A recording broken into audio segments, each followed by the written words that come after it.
October মাসে বা November মাসে যখন ফ্লাইট অ্যাক্সিডেন্টের কথা বলছিলাম, তখন আমি বলেছিলাম যে 23শে ফেব্রুয়ারি পর্যন্ত অস্থির একটা ইয়ে থাকবে, পরিস্থিতি থাকবে। যদি এই অস্থির পরিবেশটা নাই থাকতো তাহলে এই সূর্যগ্রহণটা আসতো না।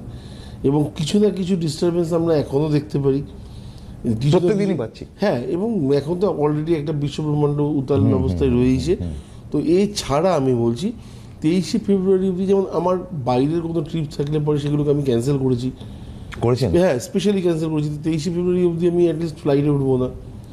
এবং হ্যাঁ, আমি যদি লোকালেও বলেন, এটা আমার ভীতি, হয়তো আমি জানি ভীতি না, আপনি মানে দেখুন, ভাগ্য নিয়ন্ত্রক হিসাবে আপনি তো নিজের ভাগ্যটাকেও দেখে নেবেন। হ্যাঁ, আমি চাই না যে, দেখুন আমার ভাগ্যেতে হয়তো ডিস্টারবেন্স নেই, এবারে একটা নৌকার মধ্যে সব মানুষই পাপে উঠবে এটা কখনো হতে পারে না।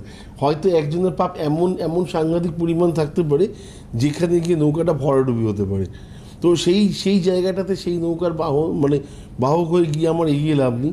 তো আমার মনে হয় যে প্রত্যেকটা মানুষের চিন্তাভাবনাটা এরকম রাখা উচিত, যদি সমস্যা থাকে একটু দিনক্ষণ দেখে আমার মনে হয় যাত্রা করাটা বেটার। অনেকে ঘুরতে যাওয়ার আগেও বারবার করে দেখে যান, আমার মনে হয় সময় তারিখ ত্রুস্পর্শতে স্পেশালি অ্যাভয়েড করা বেটার। কারণ ত্রুস্পর্শতে বেরোলে পরে স্পেশালি কিছু হোক বা না হোক আপনি বহু সমস্যার সম্মুখীন হতে হবে আপনাকে। তো আমি কেন জেনে শুনে সেই যাত্রাগুলো করব? তো এই জিনিসগুলো আমার মনে হয় যে আমার ক্ষেত্রে আমার নেগেটিভ লাগে। তো আমি সেই জিনিসগুলোকে দেখে চলার। এবার অনেকে বলবেন আমার বিজনেস মিটিং আছে, আমি কি যাবো না? একদম না, অবশ্যই কাজ আগে, কাজটাই তো, কর্মই তো ধর্ম। তো আপনি ধর্ম করতেই যাচ্ছেন, তো সেক্ষেত্রে কোনো রকম সমস্যা নেই। ঈশ্বরের প্রতি বিশ্বাস এবং ভক্তি রেখে এগোবেন, এবং আমার মনে হয় যে পৃথিবীর কোনো শক্তি আপনার গায়ে হাত লাগাবে।